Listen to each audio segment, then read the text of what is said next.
Glória a Deus, louvado seja o nome do Senhor Jesus. Horário de Brasília, 18 horas. Estamos ao vivo. Seja muito bem-vindo, seja muito bem-vinda, meu irmão, minha irmã. Estamos a meditar hoje, Gênesis capítulo 38. É um grande dia, o início aí de uma sexta-feira abençoada, um final de tarde, né? Abençoado de sexta-feira, 18 horas, hora de Brasília. Você que vai entrando aí, vai dando um like, vai compartilhando esta live, porque nós estamos aí iniciando aí mais uma jornada a respeito dos filhos de Jacó. É uma passagem bíblica interessantíssima. Você que já meditou nesta passagem bíblica, Gênesis 38, você que nunca ouviu falar aí de Judá e Tamar, nós vamos meditar acerca de uma história que nos traz grandes ensinamentos. Mas eu quero em primeiro lugar orar com você e orar por você. Você que está no seu trabalho, você que está na sua casa, que Deus abençoe o seu lar, a sua vida. Se for ao vivo que você está nos assistindo, Deus te abençoe.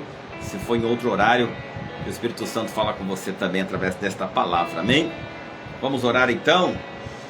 Senhor Deus, queremos te agradecer por esta sexta-feira, por este final de tarde.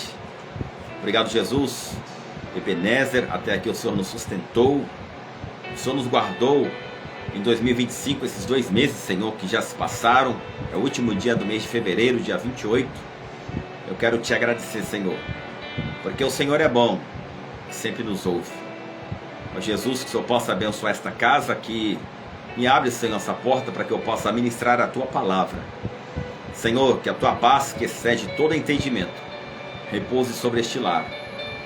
Espírito Santo, abençoa esta vida, abençoa a família, abençoa, Deus, a parentela. Senhor, se tiver entre nós algum doente, algum enfermo, clamando ao Senhor para que o Senhor venha trazer cura, visita, Senhor, esta pessoa enferma. Da mesma maneira, Senhor Jesus, que o Senhor visitou a viúva, a viúva de Naim, da mesma maneira que o Senhor visitou, Senhor, aleluia, ali a sogra de Pedro que estava enferma, e curou ela daquela febre. Da mesma maneira, Senhor, que o Senhor foi até Naim, e havia, Senhor, aquela criança ali sendo preparada para o sepultamento, o Senhor ressuscitou. Ressuscita, Deus, a falta de fé deste homem, desta mulher. Traz de volta, Senhor, a alegria. Traz de volta, Senhor, a paz nesta casa. Deus, por este casal que está em briga, Senhor, está em discussão, eu oro por esta família, para que a paz, Senhor, possa trazer harmonia neste lar, que haja alegria no partir do pão nesta mesa, que a Tua paz, Senhor Deus, seja liberada sobre este casamento. Eu oro pelos casais, Senhor, que haja luz em cada casamento, que haja harmonia, que haja a verdade, a fidelidade, que haja, Senhor, amizade entre esses casais. Ó Deus, abençoa a cidade de Praia Grande. Deus, aqueles que estão vindo para essa cidade, abençoa cada um. Aqueles, Senhor Deus, que estarão passando o final de semana, Senhor, prolongado no litoral paulista, abençoa essas cidades vizinhas, Senhor. São Vicente, Santos, Cubatão, Guarujá, Bertioga, Caraguatatuba, Ilhabela. Ó Deus, abençoa, Senhor, ali também o sul, Senhor, Mongaguá, Itanhaém, Peruíbe, Itariri, Miracatu. Deus abençoe o estado de São Paulo e a nossa nação brasileira. Que a Tua paz, Senhor, repouse sobre nós, Pai. Aqueles que vão viajar, leve em segurança, Senhor. Traz em segurança. Aqueles que ficarão em suas casas, Senhor, que todos nós tenhamos um final de semana abençoado na Tua presença. Em nome de Jesus. Amém. Glória a Deus. Meu irmão, minha irmã, hoje nós vamos meditar na palavra de Deus, Gênesis 38. Compartilhe esta live. Dá um monte de coraçãozinho aí para que as redes sociais entendam que este assunto é importante, ele possa entregar para mais pessoas. Livro do Gênesis 38 está escrito assim: Aconteceu por esse tempo que Judá se apartou de seus irmãos e se hospedou na casa de um adulamita chamado Ira. Ali viu Judá a filha de um cananeu, chamada Sua. Ele a tomou por mulher e a possuiu. E ela concebeu e deu à luz um filho. E o pai lhe chamou tornou a conceber e deu à luz a um filho, e este a mãe deu o nome de Onã. Continuou ainda e deu à luz outro filho, cujo nome foi Selá. Estava ele em Quezibe quando o teve. Glória a Deus, Pai do Senhor, irmã. Como é que está o áudio aí? Se você digitar glória a Deus, vai entender que o áudio está ótimo. Amém? Glória a Deus. Vamos continuar Gênesis 38, versículo de número 6. Judá, pois, tomou esposa para Er, e o seu primogênito, o nome dela era Tamar. Er, porém, o primogênito de Judá, era perverso perante o Senhor, pelo que o Senhor o fez morrer. Então disse Judá a Onã: possui a mulher do teu irmão, cumpre o levirato e suscita descendência a teu irmão. Sabia, porém, Onã que seu filho não seria tido por seu, e todas as vezes que possuía a mulher de seu irmão, deixava o sêmen cair na terra, para não dar descendência a seu irmão. Isso, porém, que fazia era mal perante o Senhor, pelo que também a este fez morrer. Então disse Judá a Tamar, sua nora: permanece viúva em casa de teu pai, até que Selá, meu irmão, até que Selá, meu filho, venha a ser homem. Pois disse, para que não morra também este, como seus irmãos. Assim Tamar se foi passando a residir em casa de seu pai. Bom, vamos entender o texto então. Paramos aqui no versículo de número 11. Os filhos de Jacó agora são adultos e já estão mandando no seu próprio nariz. E um dos filhos de Judá, lembra que esse Judá, ele também arquitetou para que José fosse morto, para que o pai não fizesse assim conhecer a mentira que eles inventaram de ter vendido Judá como escravo para o Egito. Eles pegaram a túnica talar de José, molharam com o sangue de um bode e falaram para Jacó que veio um animal feroz e matou José. O pai entrou em luto, capítulo 37. E agora no capítulo 38, os irmãos de José, cada um vai viver a sua vida. Eles não têm um pingo de remorso de terem vendido José. José tinha 17 anos.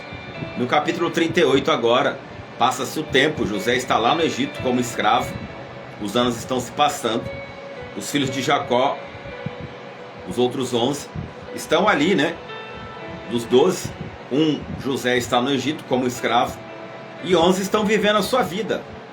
Acontece que, com o passar dos anos, Judá ele se aparta dos seus irmãos. Agora fica 10 perto de Jacó.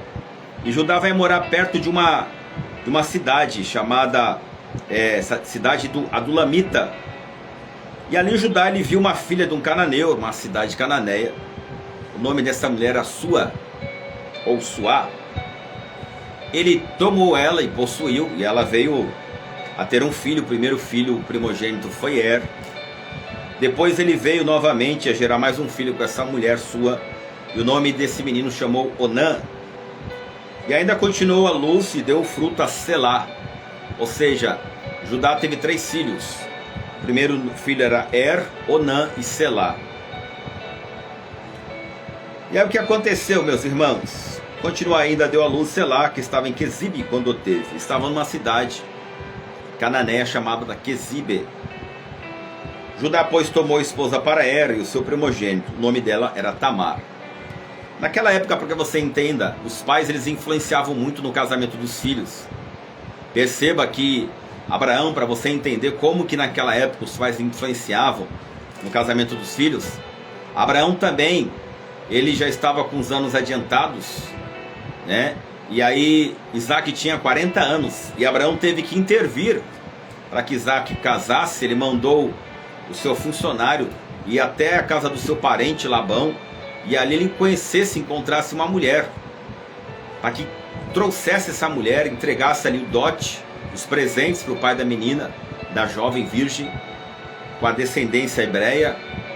E ele tinha incumbência, Eliezer, né, o servo de Abraão, para que trouxesse essa moça, se ela aceitasse. Se ela aceitasse os presentes, os pais dela também aceitassem, O nome dela era Rebeca. E aí então você sabe que a história diz que ela aceitou, ela volta com o funcionário de Abraão, o homem de confiança de Abraão. E essa moça, ao olhar Isaac ao longe, eles se entreolharam e se amaram à primeira vista e casaram. Então nessa época que nós estamos lendo o texto de Gênesis 38, também os pais influenciavam na vida dos filhos no casamento. E aqui Judá, ele precisou de alguma maneira influenciar, ou era um costume para você entender, ele influenciou no casamento, na escolha da futura mulher de quem? Do seu filho mais velho, chamado E essa moça chamava-se Tamar, era a nora de Judá. E aí o que fez? Era o primogênito de Judá, ou seja, o filho mais velho, só que ele tinha um coração perverso, ele era mau. Ele tinha uma maldade no coração, o sangue dele era ruim, ele tinha um sentimento mal com a esposa, ele tratava mal a esposa, nós entendemos assim. A Bíblia diz que a gente deve tratar a esposa como a parte mais fraca do casamento, cuidar dela, a função do homem é ser protetor. A mulher precisa se sentir segura com o homem, ele é o provedor da casa. Pastor, mas as mulheres hoje não saem para trabalhar, não tem problema algum, mas precisa haver uma conexão do homem cuidar dela, dela cuidar do homem, ela zelar pela casa. A casa tem que ser a morada do Deus Altíssimo. Esse casal tem que invocar o nome do Senhor. E compete o sacerdote da casa, o cabeça da casa, ele invocar a Deus juntamente com a sua esposa, para que esse casamento, para que este lar seja abençoado. Então, o que fazia o filho mais velho de Judá? Este homem, ele teve a sua esposa escolhida pelo seu pai, Tamar, nós estamos falando de Gênesis 38. E aí, ele tinha maldade no seu coração. E Deus não permitiu que vivesse, e morreu. Sim, a Tamar, a nora de Judá, ficou viúva. E naquela época havia o levirato. O que era o levirato? O cunhado ou o irmão mais velho, ele precisava sustentar aquela mulher, ele precisava sustentar a viuvez pela morte do seu irmão E assim ele até fez. Só que na mente dele, na mente do segundo filho de Judá, Onã, ele possui Tamar, ele se deita com ela, ele cumpre o levirato. Só que no coração dele ele pensava, bom, se eu deixar que a semente germine nela, quando eu possuir, ela vai gerar um filho. E o meu pai não vai ter eu como o herdeiro, eu não vou ser o primogênito da casa, porque o meu irmão mesmo que morreu, se essa mulher vier ter filho, a criança vai ser o descendente, o primogênito, a bênção da primogenitura vai ser sobre o filho de Tamar, que no sentimento dele seria do seu irmão que já tinha morrido. Ele só estava cumprindo uma tradição hebreia dos hebreus. E o que ele fazia todas as vezes que ele se deitava com Tamar, este moço chamado Onã, ele não deixava o fruto, ele não deixava que o sêmen quer dizer semente, frutificasse nessa mulher. E isso foi desagradando a Deus, até que este segundo filho de Judá também venha a morrer. Nós estamos falando de um Deus, meus irmãos, no Deus que sonda o coração do homem. Nós estamos falando de um Deus que esquadrinha o pensamento do homem e da mulher. Nós estamos falando de um Deus que ele conhece tudo que nós vamos falar antes que a palavra venha à nossa boca. Um Deus vivo, o Deus de Israel, o Deus que fez os céus, a terra, o firmamento. Quando você for na frente do mar, entenda que você está à frente de uma das grandes maravilhas de Deus. O mar, o oceano, é uma das maravilhas de Deus. O firmamento, onde está o céu, as estrelas, os planetas, é uma das grandes maravilhas de Deus. O sol que ilumina o dia, uma das maravilhas de Deus. A lua que ilumina a noite, uma das maravilhas de Deus. E a terra que você está pisando faz parte de uma das maravilhas da criação do nosso Deus vivo. E esse Deus maravilhoso, ele não se agradou com o primeiro filho de Judá, que chamava Ele tinha maldade, ele tinha casado com Tamar, mas por causa da maldade, e fazia tanto mal a essa mulher, que Deus tirou a vida dele e deixou de viver. Pastor, por que Deus fez isso? Porque Deus tinha uma promessa na descendência de Israel, através de quem? Da linhagem de Judá. O que Deus também olhou e sondou o coração de Onã, que ele quis cumprir o liverato.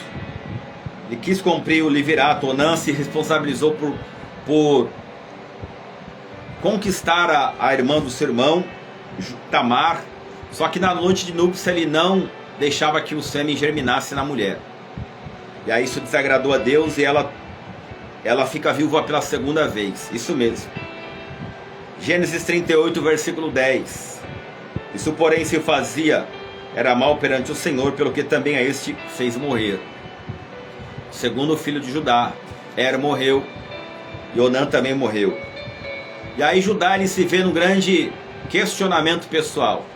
Ele tem o terceiro filho, caçula, que chamava-se Selá. E aí ele chama a sua nora, Tamar, e fala assim: olha, nora, é o seguinte, eu não tenho outro filho na idade adulta para que te possua, para que cuide de você e para que germine em você um filho. Er falhou, morreu. O outro filho meu, Onã, morreu também. Agora você está na sua segunda viuvez. Eu sei que pela tradição dos nossos antepassados, dos hebreus, você tem que ser amparada pela minha descendência. Eu tenho ainda um filho, só que ele ainda é menino, é o caçula, ele ainda não é homem, não está na idade de casar. Vai para sua casa, fica morando com seu pai.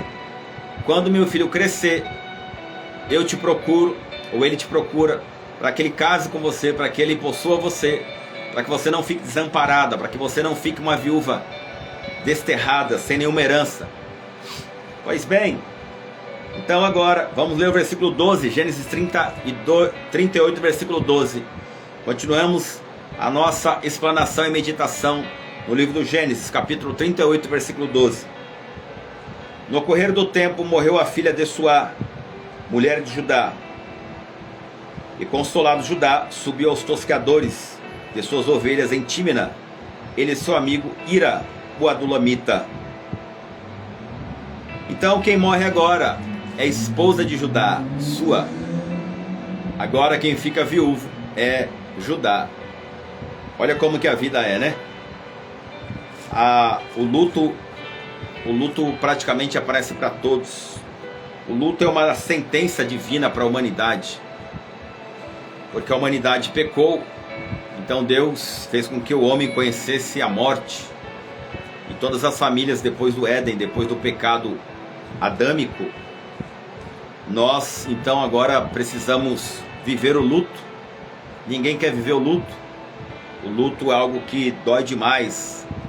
Só quem já passou por um luto sabe o que eu estou falando. Quando a gente tem alguém que ama, um pai, uma mãe, um ente querido, um irmão, quando essa pessoa faz uma data de aniversário, nós contabilizamos uma data a mais, um ano de vida a mais. Porém no luto é o contrário, a gente agora começa a contabilizar quantos anos faz que aquela pessoa foi embora. Ah, faz um ano, faz 2 anos, no caso agora em abril fazem 8 anos que minha mãe foi embora. Então assim, é uma tristeza muito grande, na verdade são 9 anos. 9 anos. A gente começa a contar quantos anos faz que a pessoa que nós tanto amamos foi embora. E aqui na casa de Judá, ele precisou enterrar 2 filhos, o primogênito do meio. Selá ainda é um adolescente. E agora quem morre na casa de Judá é a esposa dele, Suá ou Sua. E aí o amigo dele, que vai consolá-lo, né? Nessa hora a gente vê que aparecem os amigos, chama ele para uma conversa e leva ele para tosquear as ovelhas, uma cidade chamada Tímina. E aí o seu amigo Ira vai com ele, o adulamita. Versículo 13. E eu comunicaram a Tamar: eis que o teu sogro sobe a Tímina para tosquear as ovelhas. Como Tamar estava morando na casa do pai e era perto essa cidade Tímina, o que fez? As pessoas foram avisar a Tamar, a nora de Judá, que ele estava por aquela redondeza. E aí qual que era a intenção das pessoas? Talvez falar: olha, cobra o teu sogro para ver se o menino já cresceu, se o teu futuro marido já cresceu, para você não ficar viúva na casa do seu pai, o tempo está passando. Mais ou menos assim que aconteceu, para você entender. Mas o que fez Tamar? Olha só, versículo 14. Então ela, Tamar, despiu as suas vestes de sua viuvez e, cobrindo-se com um véu, se disfarçou e se assentou à entrada de Enaim, no caminho de Tímina, pois via que Selá era homem, já era homem, e ela não lhe fora dada por mulher.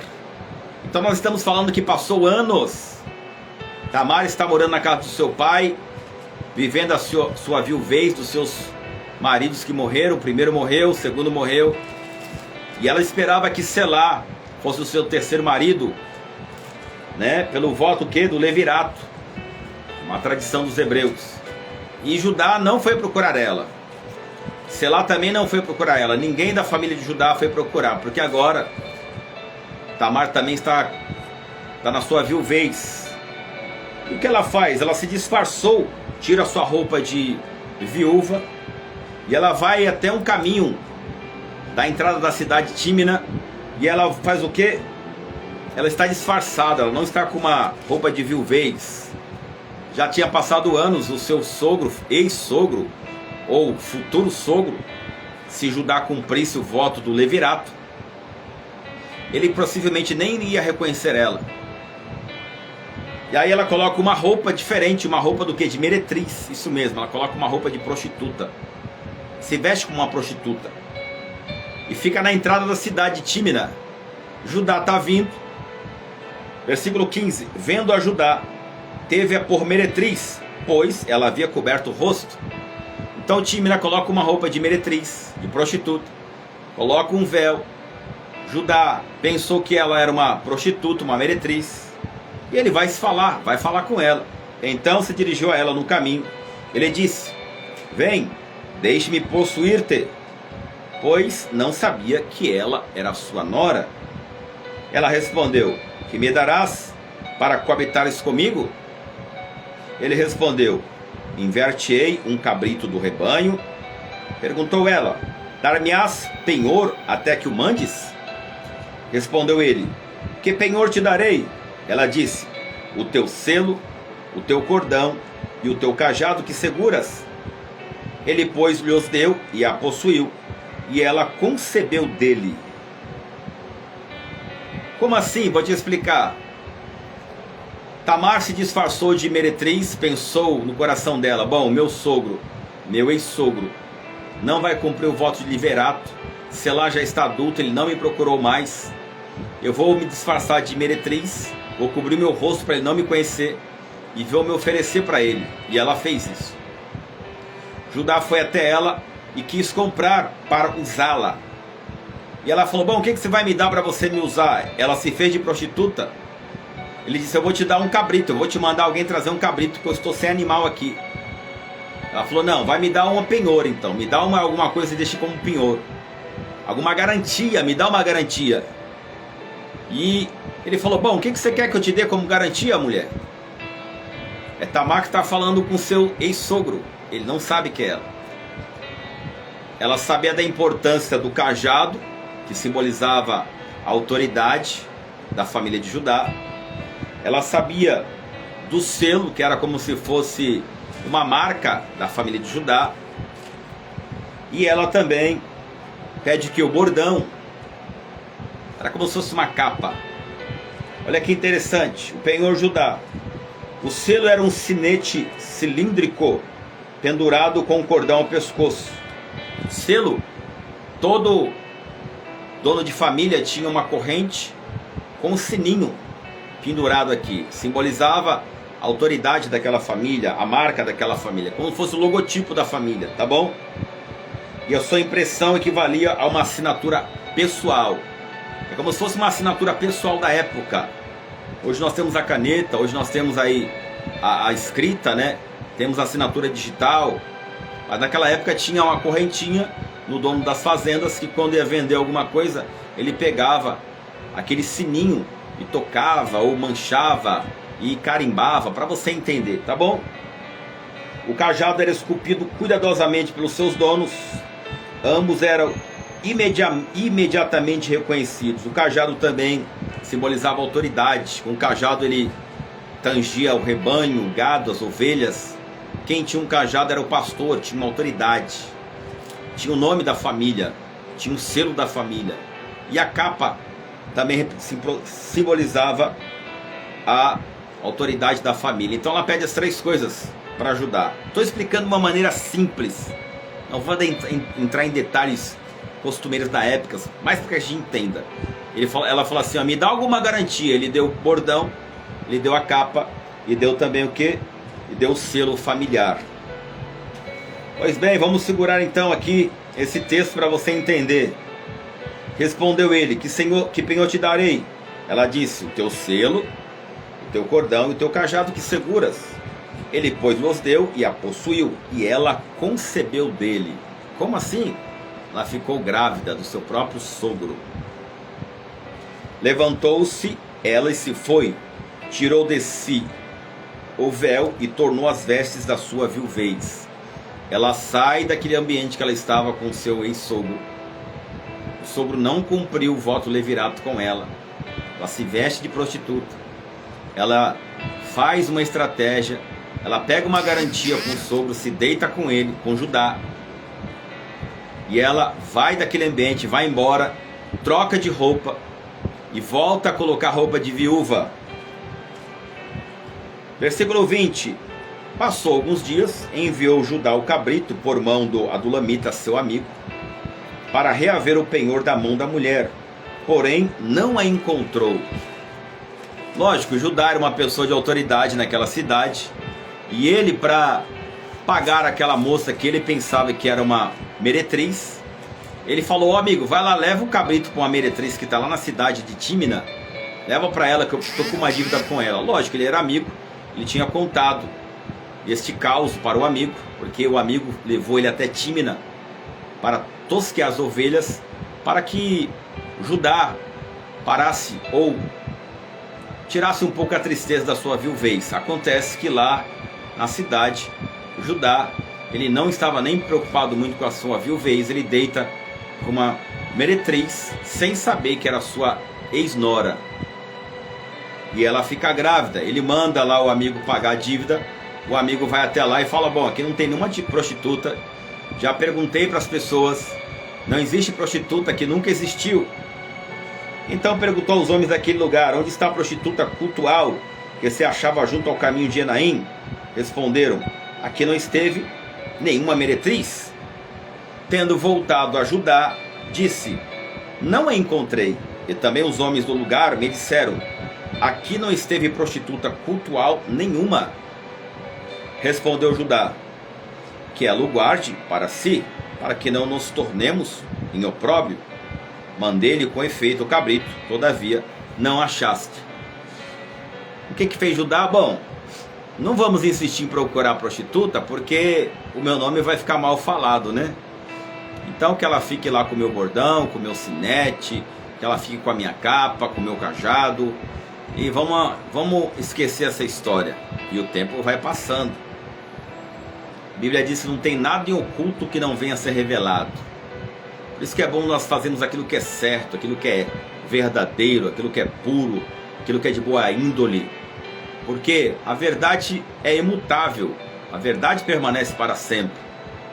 E aqui Judá falou, bom, para que as pessoas não venham falar mal de mim, já que eu fui lá pagar a moça que se dizia meretriz, ela não existe, segundo os moradores daquela cidade, então eu faço outro cajado, faço outra correntinha, coloco o sinete, né? Faço outra capa, outro bordão e vida que segue. Mas as coisas com Deus não é assim. Passado quase 3 meses, foi dito a Judá, Tamar, sua nora, adulterou, pois está grávida. Então disse Judá, tirai-a fora para que seja queimada. Pois é, passou 3 meses depois desse caos.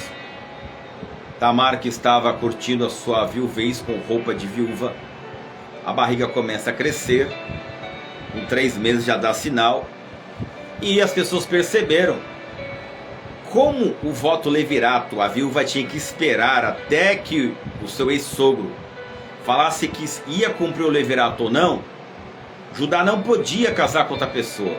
Judá não podia namorar, Judá não poderia noivar, Judá tinha que ter a bênção, a autorização do seu ex-sogro para voltar a casar, se assim alguma pessoa quisesse. E pela tradição hebreia, nenhum homem arriscaria fazer isso. Seria muito difícil Judá casar novamente. Por quê? Porque é a tradição da época. Se a mulher ficasse viúva, ela teria que curtir a sua viuvez. É por isso que Deus permitiu que Moisés estabelecesse o quê? Moisés, nessa época aqui também do Antigo Testamento, nós não chegamos ainda na história de Moisés, mas havia a tradição hebreia, dos hebreus, do levirato. Morria alguém, morria o marido, se tivesse irmão, esse irmão tinha que possuir a irmã no levirato, para que ela não ficasse viúva. Como Judá tinha 3 filhos, morreu o primeiro, morreu o segundo, o terceiro teria que crescer para casar com Tamar. Jacó não foi procurar ela, passou-se anos, ela fez uma estratégia, se fez de prostituta. Quando ele foi perto da casa de Tamar, lá em Tímina, ele deita com ela pensando que era uma prostituta. Ela fica grávida, depois de 3 meses os vizinhos percebem que a barriga dela está crescendo e vão falar para Judá: Judá, tua nora está grávida. O que faz Judá? Tira ela para fora da casa dela e nós vamos queimar ela. Nós vamos matar Tamar, nós vamos dar cabo. Ela foi uma vergonha para minha família, desonrou o meu nome, desonrou a minha casa, ela desonrou. Ele foi duro, hein? Judá foi duro. E tirando-a, mandou ela dizer ao seu sogro: como que é? Do homem de quem são estas coisas eu concebi. E disse mais: reconhece de quem é este selo e este cordão e este cajado? Pois bem, Judá foi até a casa. Judá foi até a casa de Tamar com as pessoas. As pessoas tiraram Tamar para fora. Ele falou: pode tirar ela para fora que nós vamos queimá-la. Tinha 2 possibilidades na época: de queimar a pessoa viva ou apedrejá-la. Lembra lá Jesus? A mulher que foi pega em adultério no Novo Testamento. Levaram a mulher pega em adultério, era casada. E aí essa mulher foi pega, levam até Jesus e falam: Jesus, essa mulher foi pega em adultério pela lei de Moisés e pela lei do levirato. Essa mulher tem que ser apedrejada. Todos pegaram, ficaram olhando Jesus. Jesus estava escrevendo na areia. Jesus olhou para aqueles homens, olhou para a mulher pega em adultério e disse para eles: bom, quem não tiver pecado que atire a primeira pedra. Imediatamente aqueles homens foram largando as pedras, foram embora. Jesus se aproxima daquela mulher, aquela mulher se aproxima do nosso mestre. Ele fala: mulher, cadê os teus acusadores? Ela olha, não tem ninguém. E o nosso Jesus, com seu olhar de amor, penetrante, de paz, sendo o Senhor das nossas vidas, diz para ela: então vai e não peques mais. Deus não quer que a gente volte a cometer os mesmos erros nessa vida. Deus não quer que a gente volte a cometer os mesmos pecados. Faz parte do jogo da vida a gente aprender. Nós podemos aprender de 2 formas: observando as pessoas, ou aprender com nossos próprios erros. Quem é sábio aprende observando as pessoas. Aprender com os próprios erros é mais doloroso, é mais difícil. Só que demora mais tempo. Se você observar a vida das pessoas, os erros que cometem, a gente pode meditar e pensar: bom, eu não vou cometer esse erro.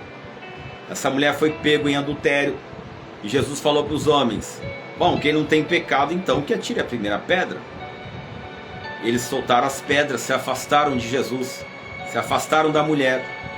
Jesus chega perto dela e fala: mulher, cadê os teus acusadores? Ela percebe que não tem ninguém. Jesus diz: então vás e não peque mais. Ou seja, não volte a cometer o mesmo erro.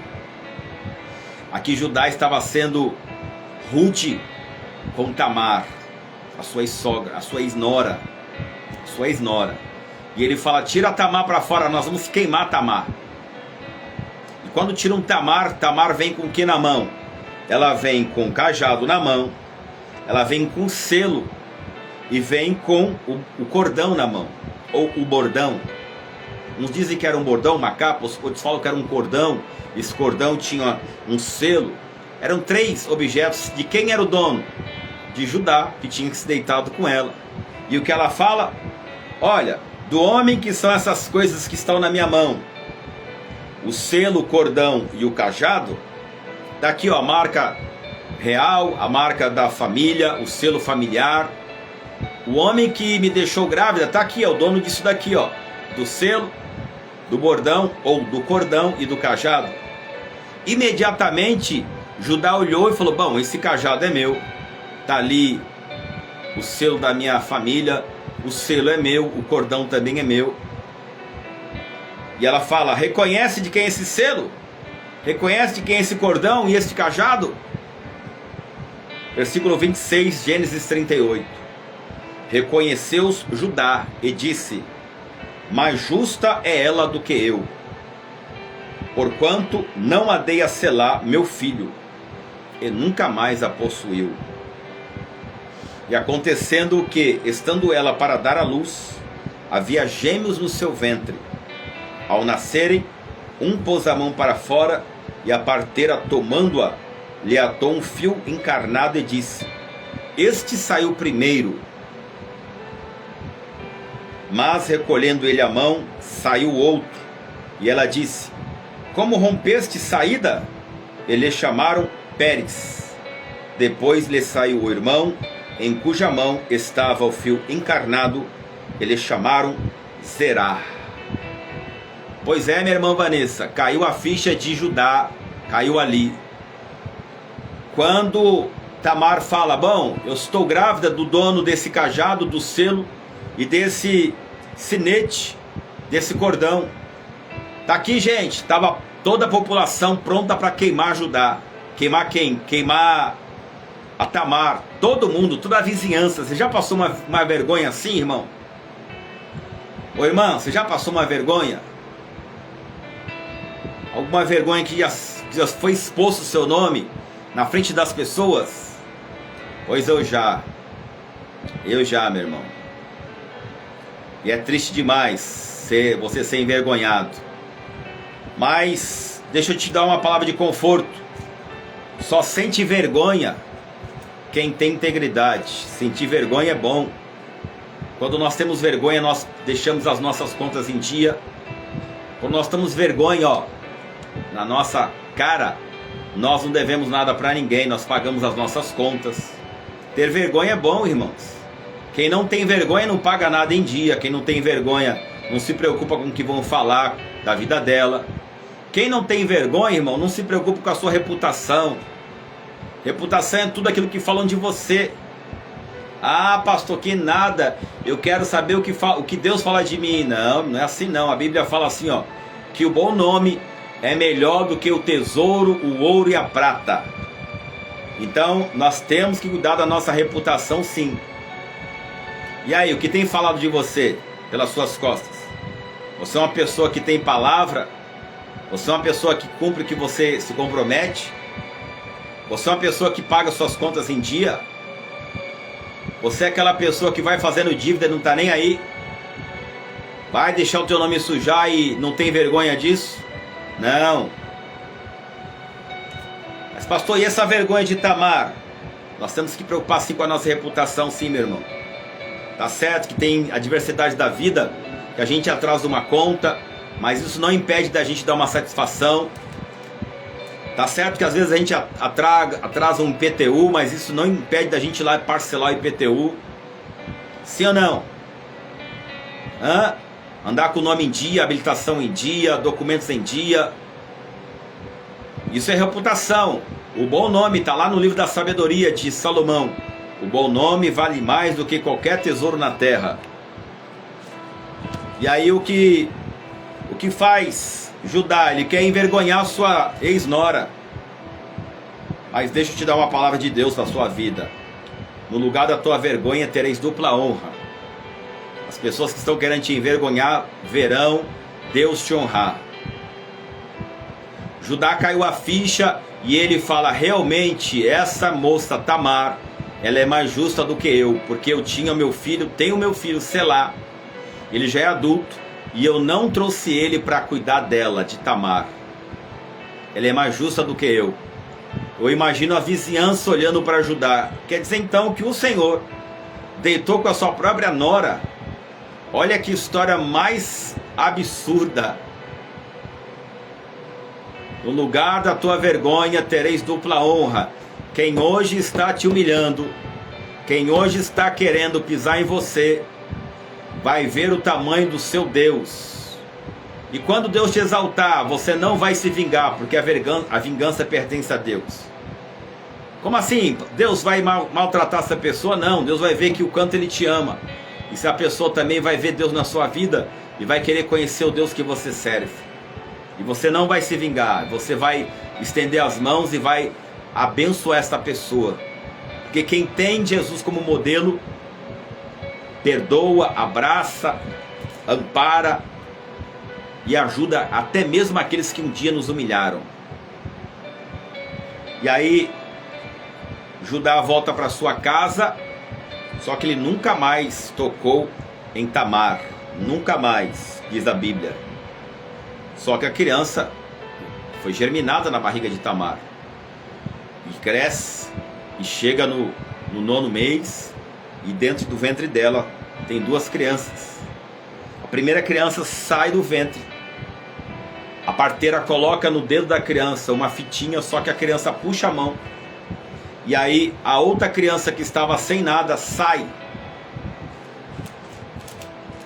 Ao nascer, uma pôs a mão para fora, e a parteira, tomando-a, lhe atou um fio encarnado e disse: este saiu primeiro. Que colocou a mão para fora, a parteira segurou o dedinho e colocou ali uma fitinha. Mas recolhendo a mão, saiu outro, e ela disse: como rompeste saída? Ou seja, como é que saiu esse que está sem a fitinha no dedo? E chamou Pérez. Depois de sair o irmão, em cuja mão estava o fio encarnado, eles nasceram Zera ou Zerá. O que nós aprendemos com o nascimento desses gêmeos? Que é do jeito de Deus, não é do nosso. As coisas são regidas do jeito que Deus quer, não é do nosso. E por mais que Tamar foi humilhada, Deus não deixou ela desamparada. Por mais que Judá ele não cumpriu o voto levirato, Deus, da sua infinita bondade e misericórdia, permitiu toda aquela estratégia que Tamar fez. Pastor, foi uma estratégia má? Olha, meus irmãos, eu não estou querendo defender Tamar, mas pensa comigo. Ela estava já vários anos esperando Selá. Já tinham falado para ela que Selá já era adulto, e o seu ex-sogro Judá não tinha cumprido a palavra, não tinha ido visitar ela, nunca tinha levado um saco de pão para ela, nunca tinha perguntado dela. Ele tinha praticamente abandonado ela na casa do pai dela. E aí ela pensou uma estratégia. Pastor, foi de algo de Deus? A Bíblia não diz que Deus falou para Tamar fazer isso. Só que Tamar, quando soube que seu ex-sogro passava por ali, ela se veste, se disfarça de meretriz. Judá estava na viuvez, estava na sua carência, deita com a sua ex-nora. Ela gera essa criança. Como pagamento da dívida dessa noite com Tamar, ela fala: me deixa aqui um penhor. Ele deixou o cajado, como garantia que ele ia pagar para ela um cabrito. Deixou para ela um cordão e um selo. Depois de 3 meses, a barriga cresce. Mesmo que o amigo foi procurar, não achou aquela prostituta, não tinha, porque Tamar não era prostituta. Ela só disfarçou naquele dia, para que enganasse, para que se deitasse com Judá, e Judá germinasse nela uma criança, para que ela tivesse direitos a uma velhice. Não tinha INSS na época, não tinha nenhum amparo à viúva na época. Quem amparava a viúva eram os irmãos do falecido. E o ex-sogro tinha que cumprir o levirato, ele não cumpriu. O que acontece? Aí tudo foi justiça de Deus, tudo permissão, porque Deus viu o choro de Tamar. É isso aí, irmão. Você entendeu a mensagem. E aí vem 2 filhos, a bênção de Tamar. Criança é uma bênção, irmãos. Ah, pastor, mas foi de uma forma errada. Não estou defendendo o erro, estou dizendo que a criança é uma bênção. A criança traz alegria para o lar. E a tristeza de Tamar foi duplicada em alegria. 2 crianças. Olha o nome das crianças: Pérez e Zerá. E eu concluo esta live dizendo para você: quem te humilhou, Deus vai te justificar. Amém? No lugar da tua vergonha, tereis dupla honra. Isso aconteceu com Tamar. No lugar da vergonha dela, Deus deu a ela dupla honra. E mais para frente nós vamos vendo a descendência de Judá. A descendência de Judá veio quem, irmãos? Veio a geração de Davi, veio a geração de Jesus Cristo nosso Senhor. A tribo do leão de Judá saiu de quem? De Judá. Fique com esta palavra: aonde te envergonharam, Deus vai te justificar. No lugar da tua vergonha, tereis dupla honra. Isso não é profecia, isso é a palavra de Deus. Confia. Que o Senhor te abençoe, que o Senhor te ilumine, que o Senhor faça resplandecer a face dele sobre você. Pai, eu quero te agradecer por esta live de sexta-feira. Muito obrigado, Jesus. Obrigado, Deus, porque quem é que não pecou nesta vida, Senhor? Quem é que não tem pecado pode ser aquele que tem o direito de atirar a primeira pedra. E nós vemos, Senhor, na história de Tamar, que o Senhor, da tua infinita misericórdia, cuida de cada detalhe da nossa vida. Deus, nós reconhecemos que somos falhos, pecadores, mas tributamos a Ti toda a honra, glória e louvor, pelo Teu amor ágape, amor incondicional, amor que não se explica, amor que não se mede, amor que se vive. Obrigado, Deus, por este amor a cada um de nós. Eu oro abençoando esta família, esta casa, abençoando este lar, abençoando a descendência da minha irmã, abençoando a descendência do meu irmão, abençoando, Senhor, aqueles que, ó Deus, pegaram as pedras para nos apedrejar. Nós oramos e liberamos perdão para cada um que um dia pegou pedras para nos apedrejar. Deus, nós oramos que eles sejam abençoados pelo Senhor. O Senhor mesmo disse, Jesus, que nós devemos orar pelos nossos adversários, para aqueles que nos injustiçaram, para aqueles que falaram dolo contra nós. Nós oramos por eles, para que eles sejam abençoados pelo Senhor, para que eles encontrem o Senhor, para que eles tenham um encontro genuíno contigo, Jesus. E nós que estamos na Tua presença, Espírito Santo, conforta o nosso coração, para que possamos aprender a viver na Tua santa paz. Oh glória! Deus, eu oro declarando toda a sorte de bênçãos sobre essa irmã. Tira, Espírito Santo, a tristeza desta alma. Recebe a minha irmã, alegria no teu coração. Pensa, confia em Deus. Tem coisa boa para a sua vida. Tem um lugar de paz para você. Apenas confie em Deus, que Ele é bom e a sua misericórdia dura para todo sempre. Amém? O grande amor de Deus, que as doces consolações do Espírito Santo, que a graça e a paz do nosso Senhor Jesus seja hoje para todo sempre. Amém? Deus te abençoe. Próximo encontro segunda-feira às 18 horas. Sábado e domingo é dia de desfrute, dia de você curtir a sua família, de você passear. Faz um passeio à beira-mar, olhando as maravilhas de Deus. Faz um passeio na beira-mar, final de dia. Vai lá ver o mar que Deus criou. Vai lá ver a lua que Deus fez, o sol. Vai curtir o final de dia, amanhã e domingo. Só que domingo tem culto, hein? Vai ver aí, irmão, a lua, o firmamento no anoitecer, as estrelas. Obra da criação de Deus. Exalta a Deus, glorifica a Deus. Em tudo dai graças, diz a palavra do Senhor. Que o grande amor de Deus, que as doces consolações do Espírito Santo, que a graça e a paz do nosso Senhor Jesus seja hoje para todos sempre. Amém. Glória a Deus. Até o próximo vídeo.